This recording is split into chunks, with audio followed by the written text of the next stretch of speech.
driving pretty fast when the big black sedan came roaring at me. I tried to hold the car from crashing into the guardrail, but suddenly the wheel twisted out of my hands like a headstrong woman, and the car got a mind of its own.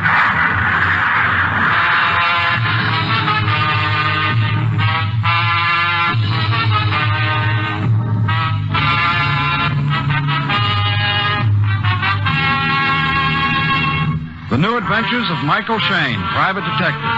Michael Shayne, reckless, red-headed Irishman, back again in his old haunts in New Orleans. This is your director, Bill Russo, inviting you to listen to another transcribed episode, which we call The Pursuit of Death.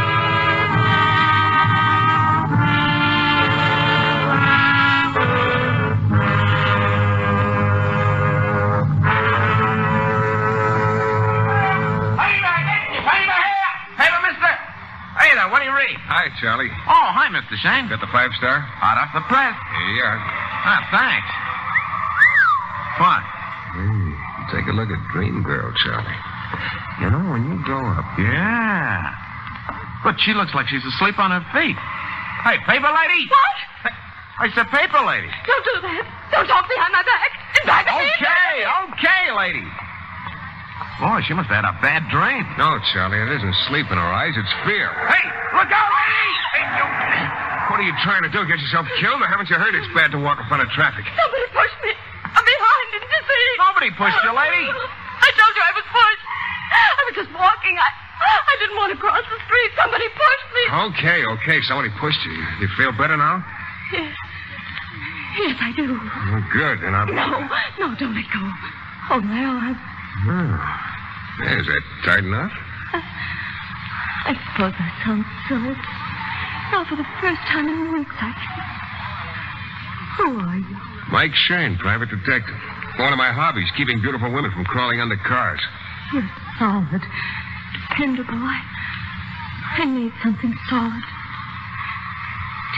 Did you say private detective? Yeah, from year to year. They issue the license down at City Hall. I need you. Sure, lady. Now, why don't you take it easy, huh? You'll break up if you keep on like this. I want you to do something for me. Yeah, like what? I want to hire you to protect me. From what? From being followed all the time. Find out who's following me, catch him, make him stop. You're driving me crazy. Look, lady, did you ever think of going to the doctor? Maybe you're just imagining things. Or that business with the pushing. No. Oh, no. Wait a minute, honey. He's waiting for a chance to kill me.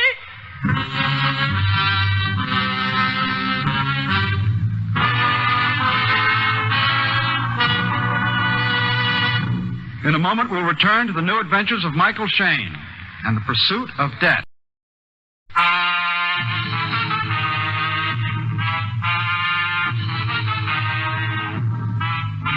It had been a particularly dull day. Even the weather had been dull, with heavy clouds hanging over the city. New Orleans gets days like that. They make you sleepy. I quit the office at 5 and stopped on the corner to buy my paper from Charlie, the newsboy. Then this Joan Crawford type got in the way of a car and would have been hit if I hadn't hauled her back onto the sidewalk. She must have gone for my daring do because she hired me on the spot. Yeah, to protect her. She thought somebody was trying to kill her. I was in no position to argue with someone holding 20 a day under my nose, so I started to drive her home. I found out her name, Shirley Kernan, but she wasn't in a talking mood, so I just let her relax. She put her head against the back of the seat and closed her eyes. 15 minutes later, when I pulled up in front of the house, her eyes were still closed. Please, don't move. Don't you want to go in? I'd like to just sit here for a minute. I haven't felt quiet and restful like this for a long time. My day started at 5. I've got lots of time. A foolish woman, afraid of shadows. Yeah, there are shadows and shadows in New Orleans. You can't imagine what it's like. All the time, day and night, with the feeling someone is following me. Right behind my shoulder, all the time. You talked it over with your husband? How did you... Oh, my ring. He's away on a business trip. Well, if you want me to earn that 20 a day, you better give me something to go on. That's what makes it hard, Mr. Shayne. It's a feeling. I've tried to fight it myself, but I can't. It's there, all the time, someone right behind me. You said he's trying to kill you. Once it was a car, a small convertible. At night, I stepped off the curb and this car started towards me. I jumped back just in time. Recognize the car? Johnny Terrence. A friend. A friend of my husband's. But he hates me. Johnny's always hated me. You think he's the guy that... If anybody I know is responsible, he must be the one. Well, I can have a talk with him. I don't know. Right now, I feel secure, relaxed. Because I'm here? That's a switch. I can't fight this thing alone. Shirley, been wondering where you were. Hello, Ralph. Michael Shayne, Ralph Pierce. How do you do? Mr. Shayne's a detective, Ralph. Here you go again. Oh, the cat! The cat! They can stop! Shirley, take it The cat's easy. just after the bird, Mrs. Kearney. Stalking it! Creeping up on There, the bird flew away. Does this happen often, Mrs. Kearney? I can't stand it. Creeping. Mr. Shayne, would you wait here just a moment? Yeah, sure. Come, my dear, I want to talk to Mr. Shayne. You wait for me in the house. Mr. Shayne, you are a detective? That's what the lady said. I presume you are to investigate Shirley's hallucination. Right again, Mr. Pierce. I'd like to help you. Yeah, you look like you're bubbling over with good intentions. What I mean is save you trouble. Oh. You see, Mrs. Kernan is subject to mental aberrations. There must be an easier word. This pursuit phobia, it's all mental, like a too vivid imagination. Like a hypochondriac who knows there's nothing wrong with him, but still feels aches and pains. Nobody's following her. Nobody. Nobody's trying to kill her. Absolutely not. Well, you know, before that cat and bird affair, I had the same opinion. But it must be nice to be as positive as you are about something. I know, Mr. Shayne. That's what I said. You see, I'm new here. I just started to work. How do you fit in? I'm a friend of Shirley's. And this Johnny Terrence, he's a friend of her husband. That's right. I just want to get it all straight in my mind. Now, what does his husband think of your being a friend of Shirley's? Mr. Shayne, I've been trying to help you. Yeah, just the way I thought you would. I could get to dislike you, Shayne. Well, you work on it, Pierce. With a little effort, I'm sure you could get to hate me.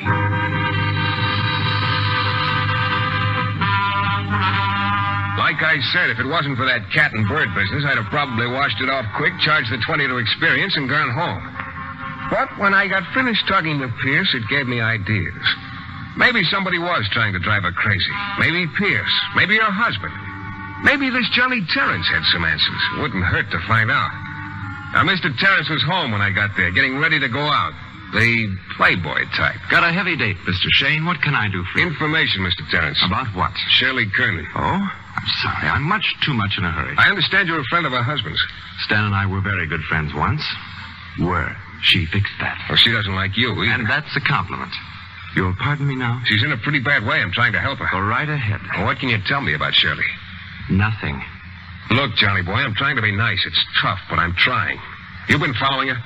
That what you wanted to ask me? One of the things. Really, Mr. Shayne, I'm late now for an engagement. You'd be real sorry if something happened to her, wouldn't you, Terrence? Oh, it would break my heart. Oh, real sweet guy. Hard to go. Goodbye, Mr. Shayne. I should learn to control my temper. What is there about your kind of guy that riles me? Do I have to use force to get you to leave?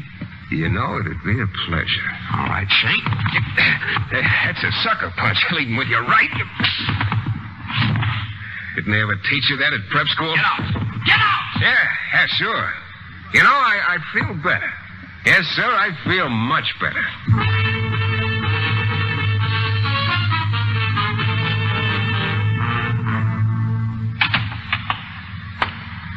These lounge lizards are all cut from the same pattern. You want to hit them the minute you see the supercilious grin on their faces. I was happy this one gave me the opportunity. But I got the feeling there was another side to this guy. His hate on Shirley Kernan went deep and molded steady. There was too much parlor stuff. Pierce was oily and Terrence was full of hate. The air was loaded with unspoken things and bitter feelings. Shirley Kernan was right at the core of it, too. Maybe something I wasn't paying enough attention to was her husband. If I was a traveling salesman who wanted to drive my wife crazy, I'd sure do it while I was supposed to be on the road. Well, I kicked it around in my head as I drove toward town. I wasn't going very fast when I noticed a big black sedan come roaring up to pass me. I eased over to the right to give him plenty of room, but he wanted more. I eased over until I was practically scraping the paint off the guardrail that protected the highway from a 30-foot drop. I thought this guy must be 3 sheets to the wind, and then he really came at me. My car suddenly started to rumble. I tried to fight the wheel and get a look at the guy in the sedan, but I couldn't do both. I couldn't even do one. The guardrail splintered like matchsticks, and the steering wheel jumped out of my hands. I felt the car go up on its nose, poised for a second like a graceful elephant. Sometimes I get a head full of sense. I ducked. The rear end won the toss, so we started downhill, bouncing, rolling, and twisting. I hung on and just hoped. I kept bouncing around and hitting the side so often, so hard, I felt like I was skating into a handball in a hot four-wall game. I caught a flash from a big tree. And then everything stopped. Except that crazy front wheel spinning uselessly in the air. Spinning and spinning. Then the Sandman came. I got very tired and closed my eyes.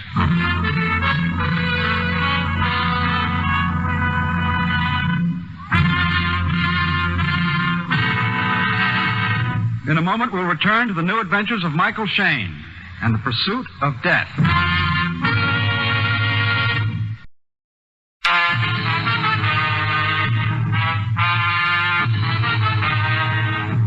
My first reaction to Shirley Kernan's hysterical fear about someone following her all the time and waiting to pounce on her was that she needed a doctor, not a private detective. But a couple of things happened that made me curious. First, there was this thing with the cat and the bird that almost made her go off the deep end.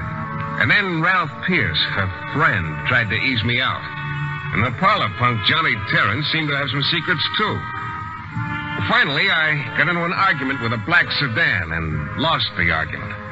My car went through the guardrail and over, and then I passed out. When I came to, the front wheel was in the air, still turning lazily like a ballerina ending a pirouette, so I knew I hadn't been out very long. Then a door was pulled open, and I saw a lot of sky. And Pierce's head right in the middle of it. Why, Mr. Shayne, what happened? I was driving along, and Hello, Pierce. You just happened along, huh? Why, yes. I was driving along, saw this car down here. I had no idea it was yours. Yeah, it's quite a coincidence. Yes, here. Let me give you a hand. Yeah, thanks. Can you walk all right? Yeah, I guess so. No broken bones. At least no important ones. Do you have many enemies, Mr. Shayne? Whoever took me on this joyride wasn't a friend, Pierce. I'll take you to town in my car. You can call for a toll car at the first gas station. My insurance company's sure going to hate me. You know, Mr. Shayne, what I was telling you before about Mrs. Kernan, perhaps I was wrong. Think so, huh? I still don't believe Shirley's suffering from anything but delusions. But whoever did this to you perhaps it was meant as a warning. To mind my own business? Yes. The sort of thing happens to be my business. Certainly the money she's paying you can't compensate for bodily danger. Maybe not, but... Is that your car, Mr. Pierce? Yes. Black sedan. Right fender scraped and dimpled. You know, the car that pushed me over is a dead ringer for yours.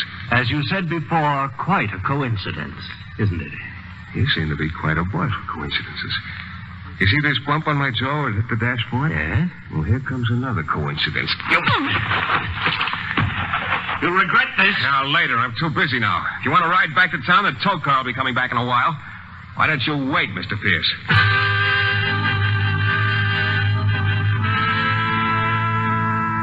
Pierce's car purred like a contented tiger.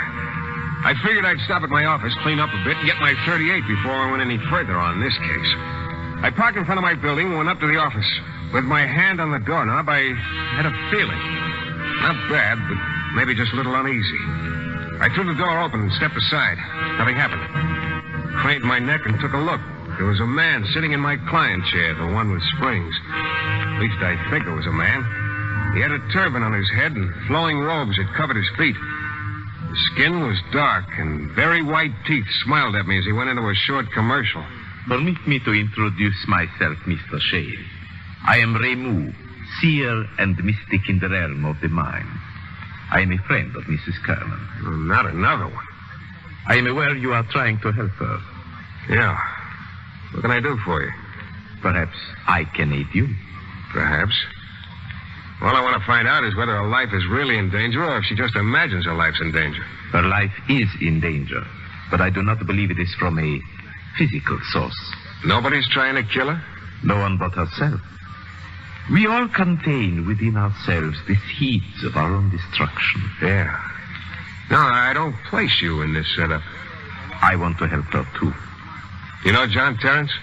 No, I only know that Mrs. Kernan dislikes him, and that he evidently dislikes her. Yeah, with gusto. How about Pierce, Ralph Pierce?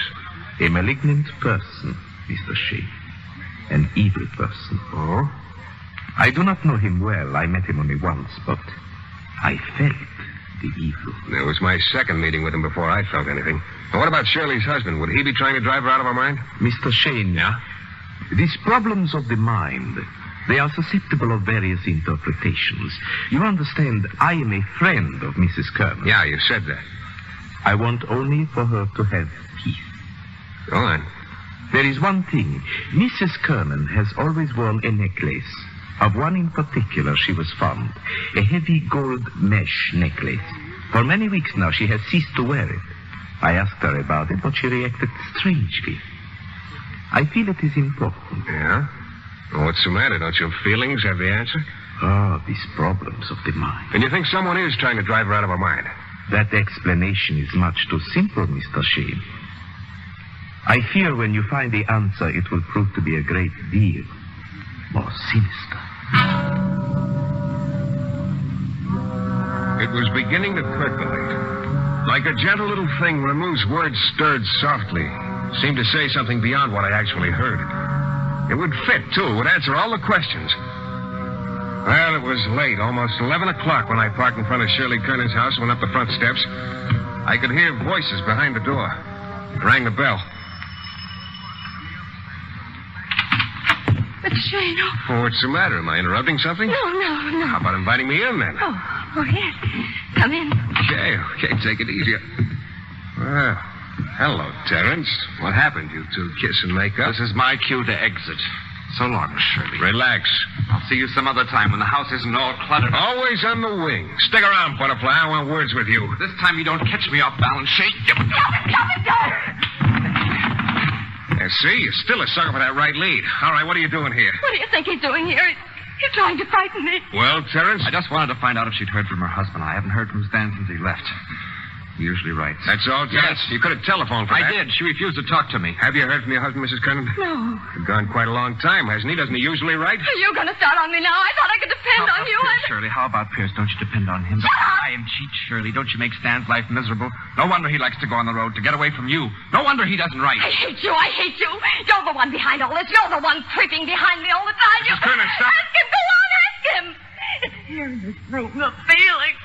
Behind me. It's him, I tell you. Evil, rotten. You belong in a hospital. You see? Mrs. Kernan, you used to wear a gold mesh necklace. You don't wear it anymore. Why? No. May I see it, please? No, you can't. What are you trying to do to me? You're all against me. You'd all like to see me dead. Look, Mrs. Kernan,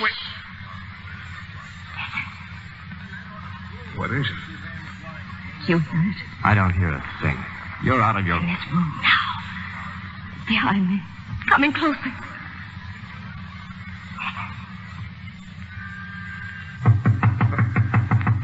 Well, whatever it is, it's not inside the room. It's not behind you. Come in.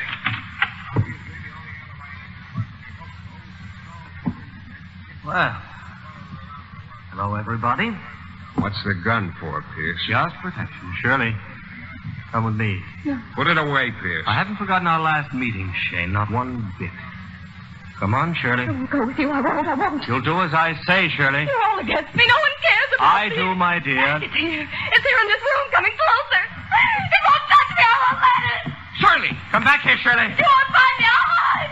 And be with myself. All by myself. Safe. Well, Pierce, you didn't make the grade in the big scene. As a stand-in for her husband, you're a flop. Scene isn't over yet. Let's have my car keys, Shayne. I lost I'm in no mood to quibble about shooting you. Say, please. Shayne. It's better. Yeah. Thanks.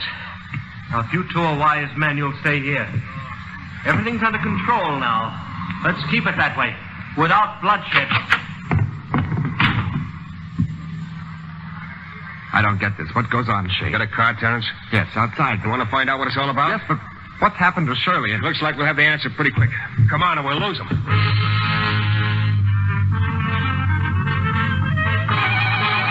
Terrence drove. He's a pretty good driver for a guy who spent most of his time steering his way around nightclub tables. We went through the downtown section faster than the law allows, keeping Pierce's car in sight. Once or twice we spotted Shirley's coupe a few blocks ahead of Pierce. Pierce didn't know it, but he was mighty helpful. We kept on in Indian file.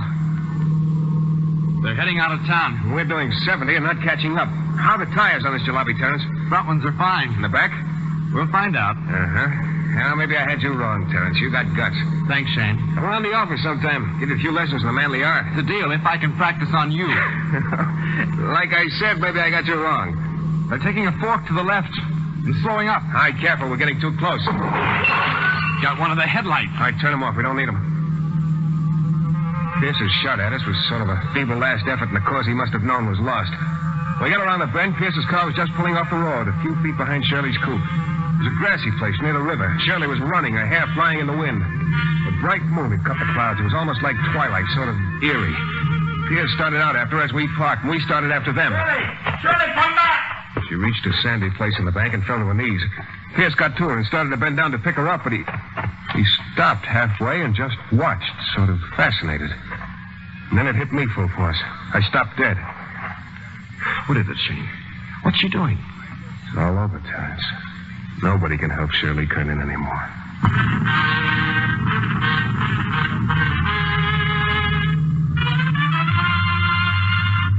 In a moment, we'll be back with a thrilling climax to tonight's Michael Shayne adventure.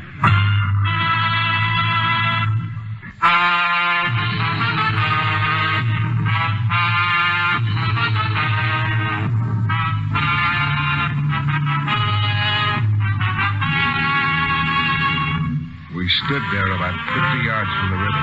Watched Shirley Kernan on her hands and knees at the bank of the river. I was all cold inside and sort of sick. Terrence had stopped when I did. He didn't get it. Come on, Shayne. What are you waiting for? All right, Terrence. Shirley's hands were in the sand when we got there. She was digging furiously and mumbling to herself. Oh, take Pierce was quiet. Wash my hands and be clean again. And I'll be me again. Nobody will be able to touch me or hurt me. I'll be me and all alone. Shirley, don't, my dear. I'll handle it, Pierce. All right, Mrs. Kernan. It's all right. I must take. I must. No, everything's all right. Nobody will hurt you. Nobody will hurt me. No. You're safe now. Oh. I don't get it, Shayne. I sound like a broken record, but I don't get it. The strain was too much. Pierce can tell you. Can't you, Pierce? Yes. Yes, it's all over now. All over.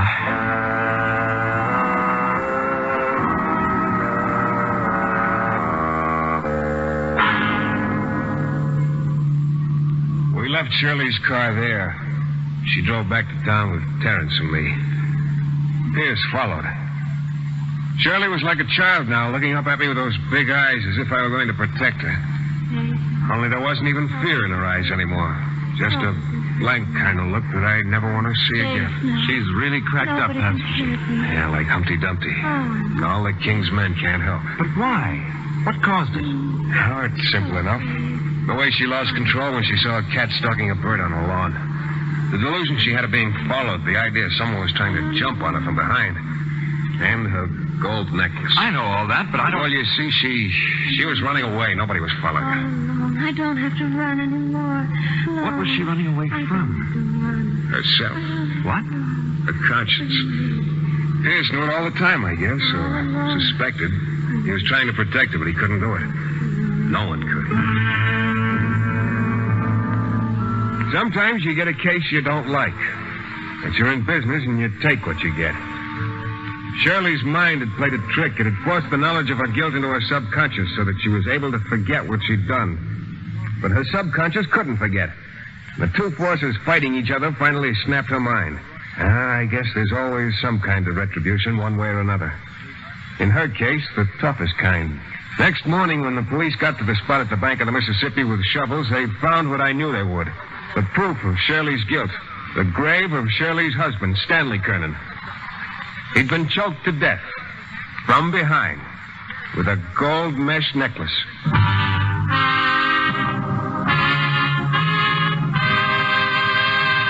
Our story is based on characters created by Brett Halliday. The music is composed and conducted by John Duffy, and Michael Shayne is portrayed by Jeff Chandler.